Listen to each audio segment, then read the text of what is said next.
نیلی زندہ کی کہانی تو بہت ہی زیادہ عجیب ہوتی جا رہی ہے۔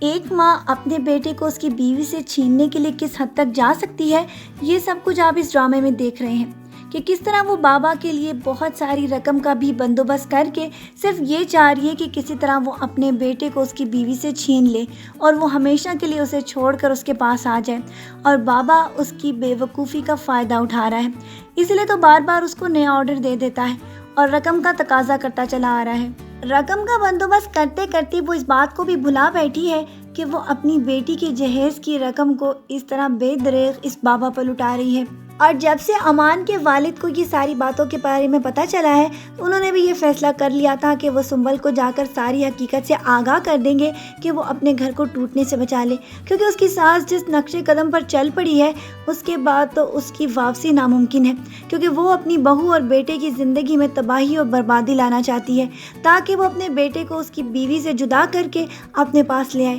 ان کا اس کو بتانے کا مقصد صرف یہی ہے کہ وہ کوئی ایسا دعاؤں کا توڑ کرے اور وہ اپنے گھر کو ٹوٹنے سے بچا لے۔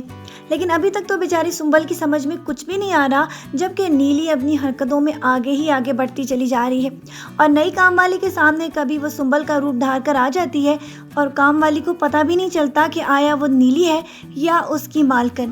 اسی لیے تو دلاور جس نے اس کو یہاں پر بھیجا ہے وہ بھی اسے یہ کہہ رہا ہے کہ تم اسے ڈرنا چھوڑ دو، کیونکہ اگر تم ڈرتی رہو گی تو وہ تمہارے سامنے کبھی بھی نہیں آئے گی۔ اب جب سے اس کی کام والی کو یہ ساری باتوں کا معلوم ہو چکا ہے کہ اس کی بیٹی پر اس نے اپنا قبضہ جما رکھا ہے اور وہ اس کو محبت کا اس طرح کا انداز سے اپنے قابو میں کر چکی ہے کہ اب تک تو بچی کو ایسا محسوس ہو رہا ہے کہ جیسے نیلی ہی اس کی ماں ہے، اسی لیے وہ نیلی کے ساتھ مل کر اپنی والدہ کو بہت ستا رہی ہے، اور اس کے والد کو تو ایسا لگ رہا ہے کہ جیسے اس کی بیوی کے ساتھ کوئی نفسیاتی مسئلہ ہے، اسی لیے تو کام والی کو بھی یہ کہہ رہا ہے کہ اس کا خیال رکھے اور میں اس کو کسی سائیکیٹرسٹ کو دکھاؤں گا۔ لیکن بہت جلد آپ دیکھیں گے کہ کام والی کے سامنے بھی نیلی آنے والی ہے، کیونکہ وہ نیلی کو صاف الفاظ میں پکارے گی اور اس کو یہ کہے گی کہ آخرکار تم کون ہو، سامنے کیوں نہیں آتی، اور اس کے بعد وہ اس کا جینا حرام کرنے والی ہے۔ اور اس کے سامنے آنے کے بعد ڈرامہ اتنا زیادہ ڈراؤنا اور خطرناک ہونے والا ہے کہ ڈرامے کی یہ ایپیسوڈز دیکھنے کے بعد آپ کو رات کو نیند آنا بہت زیادہ مشکل ہو جائے گی،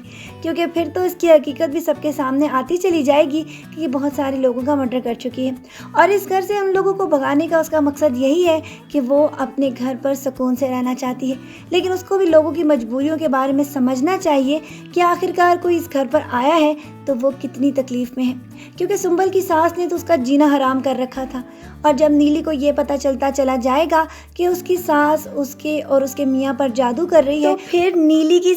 ساری ہمدردیاں سنبل کے ساتھ ہی ہو جائیں گی، کیونکہ نیلی کے ساتھ بھی ایسا ہی ظلم ہوا تھا، اس کی ساس نے بھی اس کو اسی طرح جادو کی نظر کرتے ہوئے اس کے میاں سے جدا کر اس کی زندگی کو برباد کر دیا تھا۔